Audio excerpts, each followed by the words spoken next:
Now it needs a name. How about Trogdor the Burninator?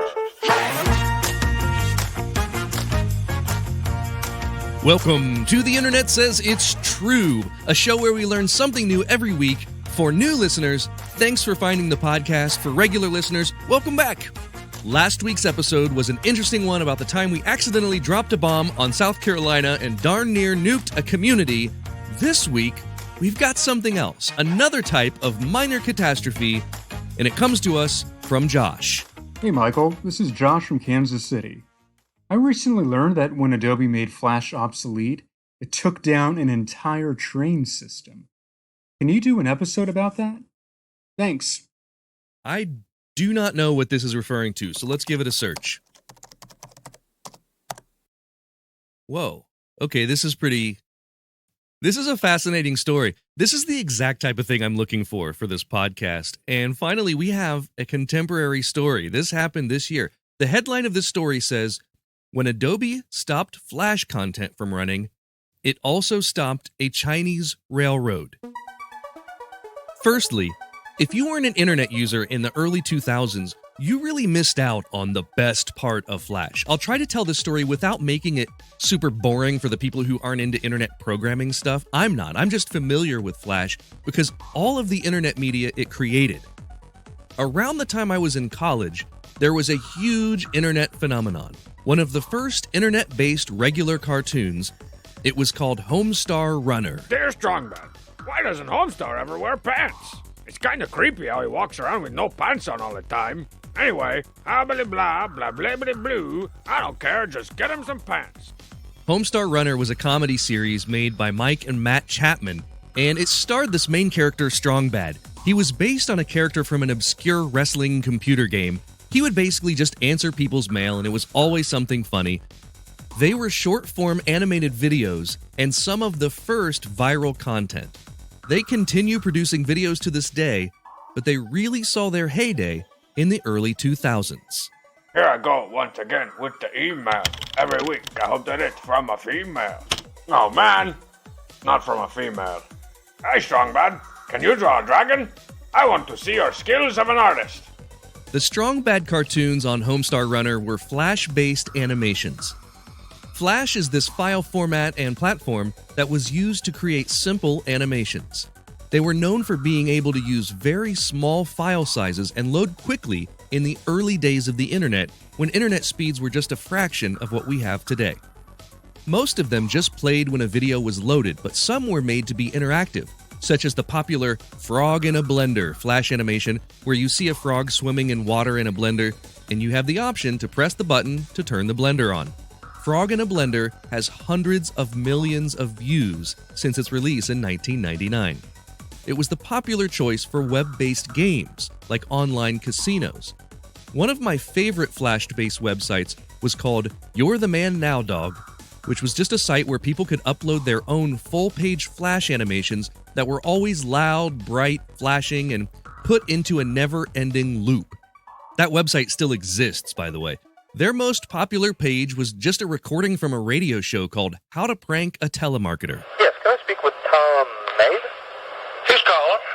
Well, this is Mike with You've been selected to receive a complete digital satellite system for free.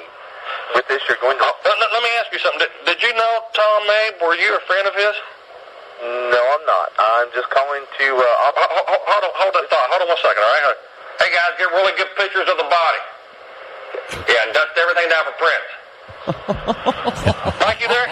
Yeah. Let me bring you up to speed. You've actually called a murder scene. Mr. Mabe is no longer with us. It seemed like at the time, everyone I knew had heard that prank call. Even YouTube was powered by Flash until about 6 years ago. Videos were converted to Flash because it was a way to compress information into something that loaded very quickly. But it's much more than animation. It was a software platform that was used in desktop and mobile apps, games, and apparently some public utilities. That brings us to the train system of Dalian in the northern part of China. They built their train system to operate using Flash. So when Adobe announced it was discontinuing Flash, there were a few places where that might have an effect. This train system was one of them, and we'll talk about that in just a moment. The thing with technology and software is that it's constantly changing. Nobody knew how to use Zoom before the pandemic, and now it's as familiar as Microsoft Word to a lot of people. Some people still aren't proficient, and for those people, I have a solution to keep your presentations from being a train wreck. And that, my friends, is a segue. I get asked on a weekly basis how I'm running my shows online. I actually got this question this week after having a Zoom conference about a show with someone. He said, I really want to talk to you about how you're doing some of the things that you're doing. And the problem with that is if I told you what I'm using, if I just said, hey, download OBS and that'll take care of it, it doesn't take care of it because there's a huge learning curve. There's a lot to learn. If you just download it, it doesn't tell you anything. Then you've got to figure out your audio and everything else. That's where Virtual Presenter Course comes in. They give you step-by-step instructions that even non-tech savvy people understand, and that will help you turn your presentations into a virtual broadcast studio. And I want your online meetings to be awesome, so I'm going to give you 20% off your order just by listening to the show. You go to virtualpresentercourse.com/30 or use the link in the show notes, and I promise immediately you're going to like what you see. It's virtualpresentercourse.com/30, and you too can be a world-class presenter. So it's cold this week here in Ohio, at least this weekend it is. It's been down in the 40s and 50s, and I've been wearing my Scotty Vest fleece. It's the SEV 2.0 fleece that I have, and it has so many awesome pockets. I can put my keys in my pocket, snap them to the key ring. That way I know they're not going to fall out. I'm not going to lose them. If I put my sunglasses in my pocket, it's got a lens wipe right there attached to the pocket.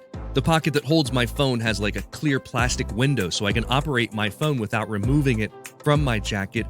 And if you've got wired headphones, there's a channel in the jacket that goes up to the top where your neck is, and you can just keep it in there all the time. You put your headphones in, when you take them off, they're right there. You don't lose them. It's really cool. They have thought of everything, and I want you to get 15% off of your Scotty Vest. Go to scottivest.com and use my promo code TELLME, TELLME, all one word. That'll give you 15% off of your order. They've got jackets, vests, pants, shirts, even underwear, and they're made with carrying a bunch of stuff in mind because that's what we do. We carry stuff around with us, and I don't want you to have an ugly phone bulge in your pocket. I want you to carry that stuff in a way that looks good on you. So go to scottivest.com, go pick out some clothes, tell them I sent you by typing TELLME as the promo code, and that'll give you 15% off that order. Let's get back to this week's show. Dalian China is located on a peninsula just northwest of North Korea. It's not a city I've ever heard of before, but with a population of 6.6 million people, it's bigger than every American city except for New York City. For reference, this one Chinese city has about the same number of people as the entire state of Indiana. And the China Railway Shenyang Group in China is hugely important for getting people around. When it was constructed in 1903, the Dalian Railway system was one of the most advanced and largest in China. And this railway was using flash-based displays in its control rooms. The software used flash to view train operation diagrams, formulate train sequencing schedules, and arrange shunting plans. I didn't know what shunting was, so I Googled that. Shunting is the process of sorting items of rolling stock into complete trains. In the US, we call it switching. So basically, it's the way train cars are compiled into a train. Anyway, at 8 p.m. on January 12th of 2021, all of these systems stopped working because Adobe disabled Flash. Despite the name, the decision to disable it didn't happen in a flash.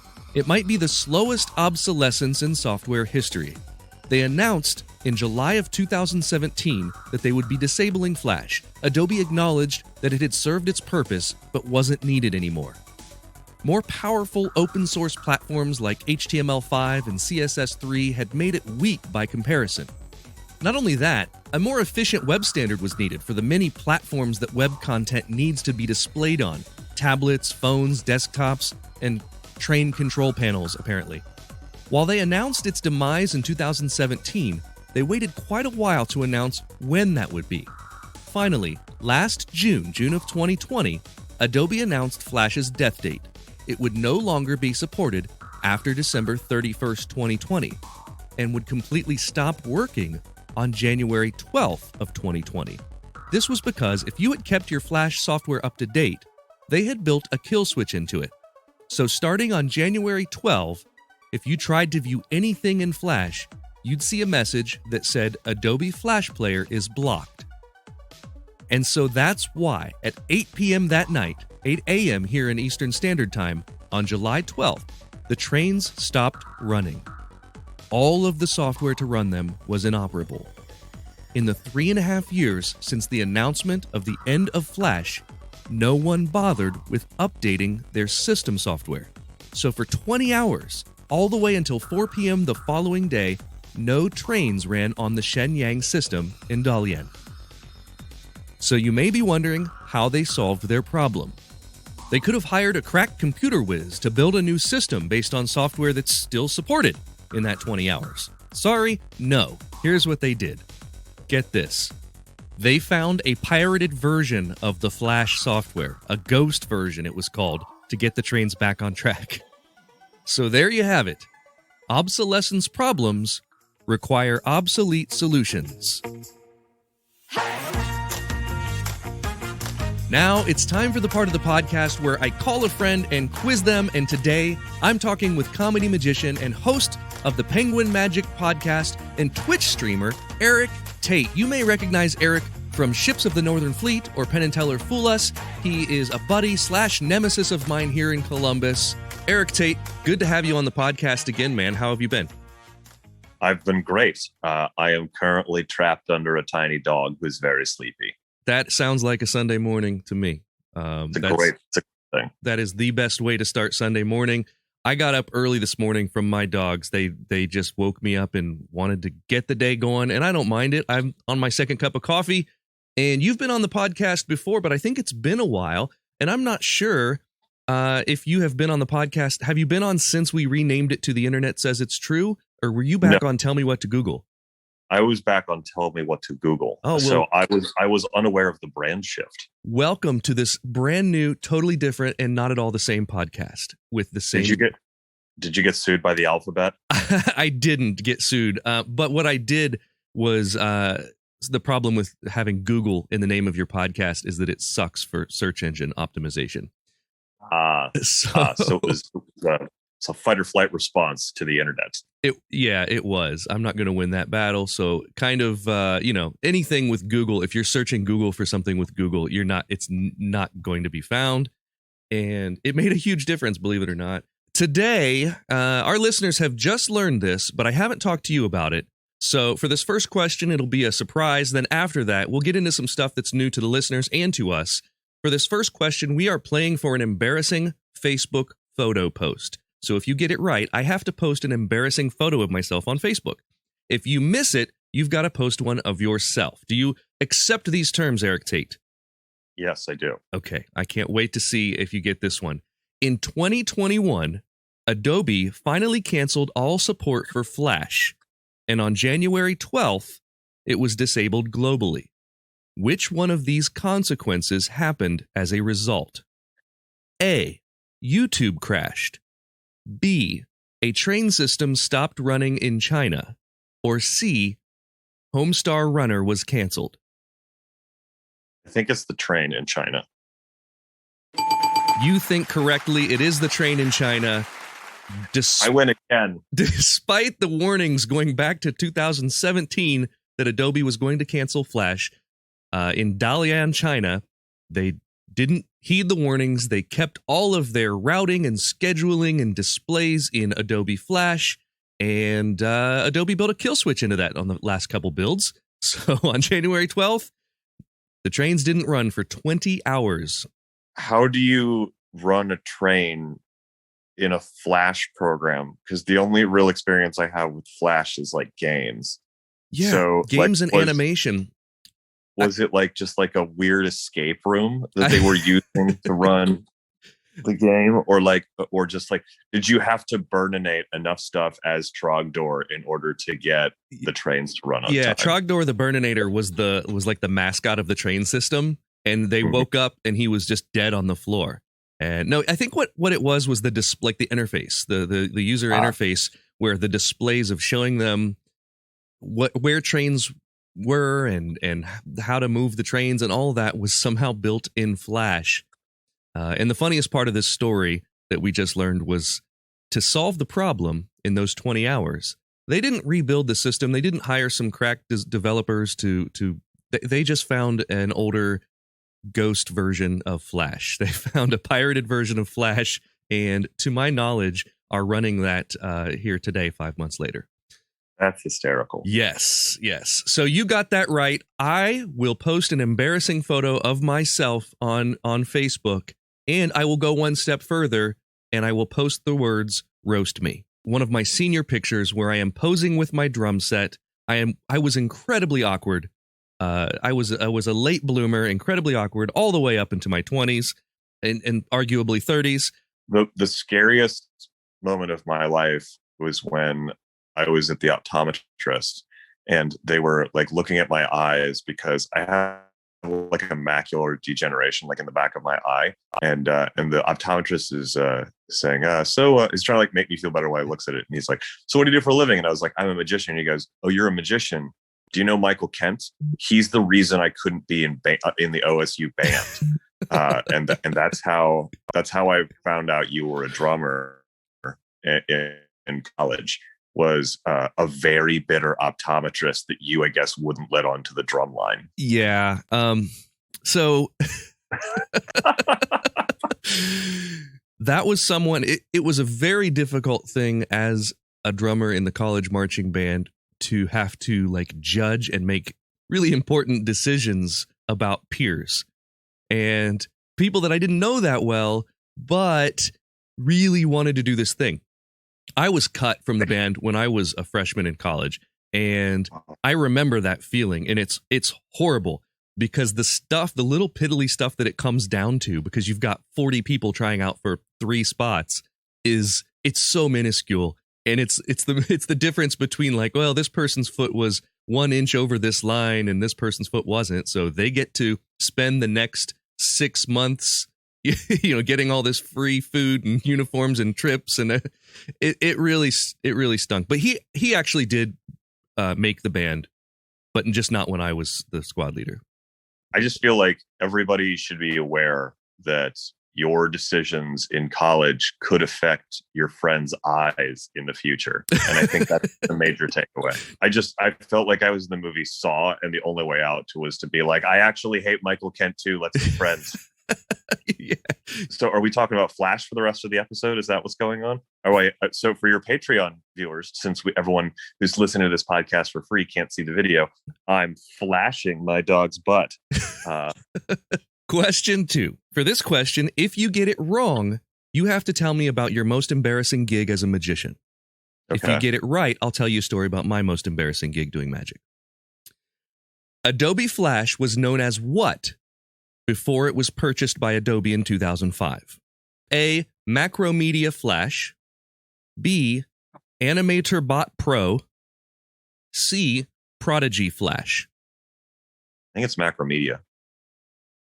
You think correctly. You're 2 for 2. It was Macromedia that had Flash before that. Flash was created in 1995 as Future Splash Animator, and that was Flash 1.0. Future Splash Animator. Future Wave, along with Flash, were soon bought by Macromedia in 97 and then bought by Adobe in 2005. So it was Macromedia Flash up to version 8, and then it became Adobe Flash. And now it's I remember nothing. it being Macromedia. I was worried for a second that like the real answer was just like monkey butt computer pretty or something like that. Just some guy out of his garage. Yeah. What was the first Flash animation that you remember? Largely what I remember was like the games. Yeah. Like the Flash games were like that was just like totally the thing when I was in like late high school, early college. And there was a huge website that had like collated all of them, and you could go there and play them. That was how I got really into like tower defense games, like back in the day. Question 3. The running prize for question number 3 is always one of these stickers. It says, "Tell me what to Google," the previous name of the podcast. I have 200 of them, and they mean nothing. In a similar instance, just over 20 years ago, there were 3 days, December 31st, January 1st, and January 2nd, in which United States spy satellites transmitted data that was unreadable. What was the reason for the error? A, the building that controlled the satellites was demolished. B, the contractor that managed the software was out on a holiday break. Or C, the Y2K bug. Ooh, I think the building was demolished. Unfortunately, Eric, it was the Y2K bug. That's impossible. I know, this was news to me. This was one of only a handful of actual problems that the Y2K bug caused. The Y2K bug, as many people know, it was a problem in which widespread panic set in that computer programs had abbreviated the dates using just 2 digits for the year, and starting back over with the year 00 would crash the entire world. In reality, there were very few real-life impacts. Now, in this case, United States spy satellites, they stopped sending readable data, and it wasn't because of the Y2K bug. It was because of the patch that they had sent up the week before to fix the Y2K bug. So it was a bad Y2K patch, and many of the problems that we had with the Y2K were because of people messing with the software and doing patches, and not because of the bug itself. I sort of vaguely remember this now, about something being like the satellite being unreadable because of the Y2K bug. I remember it was like widely reported at the time, because so many people, myself included, did like Y2K tests like with our home computers, and just like it was all fine. Like there was no issues. Yeah, and a lot of the issues that were reported, I found a list of like actual problems that happened because of Y2K, and a lot of them were like, well, some documents printed the wrong date. Yeah.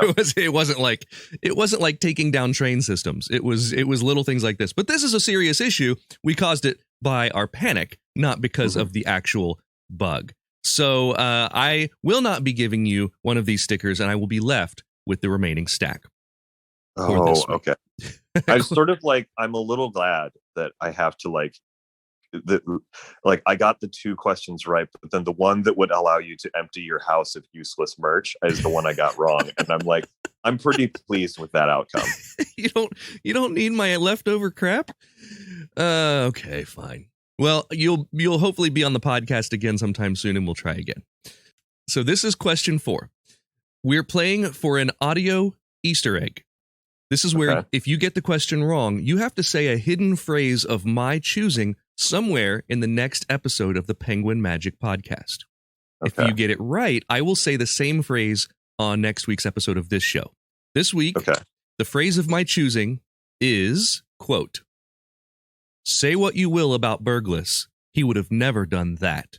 This week was an interesting thing with David Burgess, the magician, because there was an article in the New York Times, and I had lay people, non-magicians, sending me links to this interesting thing about this one particular trick that David Burgess was famous for, which is any card at any number. And, you know, it's been described as sort of the holy grail magic trick. And so that mixes this with a quote, one of my favorite quotes from The Office, where Jim Halpert is talking about Michael Scott and said, "Say what you will about Michael Scott, he would have never done that." Which, okay, so we mix those two together. For this one, we're going to do a question about China. And it's true or false. True or false? China owns every single giant panda in the world. That is true. That the way that they consider themselves to own all of the pandas in the world, and all of the pandas in zoos around the world are considered to be on loan and not actually like it's on loan as a gift, but China owns the panda. You are correct. I somehow knew you would know that one. Even pandas that were born in zoos outside of China are technically on loan from China. And there are currently only about 1,800 giant pandas in the wild right now, and around 400 in captivity. But in the past decade, the panda population has grown by 17%, which is fantastic. Yeah. Crazy. What if we did that? What if we were just like, yeah, all dogs, if you have a dog, it's an American dog, no matter what. I mean, I'm just going to go on record as saying that I own all of the dogs. Yeah. Yeah.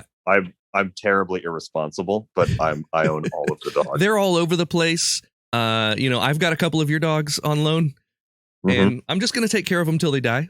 Every dog in the world is on loan from me. Yeah. Eric Tate, owner of 7 billion dogs. So you got that one right, which means I have to say in next week's episode, say what you will about Burglas, he would have never done that.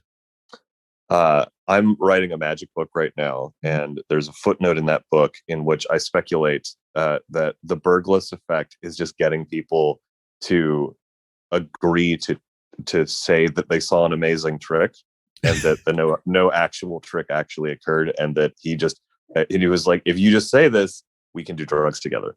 And that's what I think the real effect is. It could be. There was a time in which the market that I'm in, performing in colleges, was starting to become very competitive for me, and everyone wanted to know what everyone was doing in their shows. Now, those of us who do a lot of colleges sort of know. We just know what each other, we're familiar, we're all friends. But there was a time when it's like, if there was a photo of you on the internet doing something, people are like, oh, is he doing that trick with the thing, with the chairs? What is he doing? And so there was a time when that was a whole bit in my show, and I had this bright blue plastic bucket. And I would just have someone hold the bucket in the show on stage with me, and I would have everyone in the audience take a picture of it and post on social media. I can't believe about the thing with the bucket. And there was no bucket trick. And I did that for like a few months. I was doing the bucket trick, and there was no bucket trick. And I was doing it solely to mess with my magician friends on Facebook. And it was fantastic. It worked. Everyone was like, what's the thing with the bucket? All right. Question 5. This one is for all the marbles. If you get this wrong, I am banning you from the show, never to be asked on again. What was the last great book you read? It wasn't great, but the last book I read was Ready Player 2. Ready Player 2. It was fine. It was not as I didn't enjoy it as much as Ready Player 1, although it asks arguably deeper and more meaningful questions than Ready Player 1. Also set in Columbus? Yes. Yeah. I mean, it's set in Columbus in the same way that Ready Player 1 is set in Columbus, where they're just like, here's the name of a city for you to have context about where everything is. Right. Exactly. Well, thank you so much for taking some time out of your day to come on the podcast. And you're going to stick around, because as soon as we finish here, we are going to play the quiz game for a bonus episode, which is happening. That episode will be available to everyone on Patreon. It's patreon.com/Michael Kent. So you'll get a double dose of Eric Tate if you're a member over there. Thanks again for coming on this episode, and we'll see you soon. Thanks for having me. Well, that's all for this week. Thanks to Josh for the show topic, and to Eric Tate for being a guest. Go hit that Patreon if you want to see the video unedited of my guest quiz with Eric, or to hear the bonus episode that we'll have coming out this week. Also, if you learned something that you didn't already know from my show, please go over to iTunes and leave a review with 5 stars and a few words. It's not for my ego. It's so more people can hear this show. That helps me a ton. That's how their algorithm works, to get the podcast suggested to more people. And that way, we can keep learning something new, if the internet says it's true. The internet says it's true. We'd like to thank the Patreon subscribers whose monthly contributions help me learn how to walk and shoot Guam at the same time.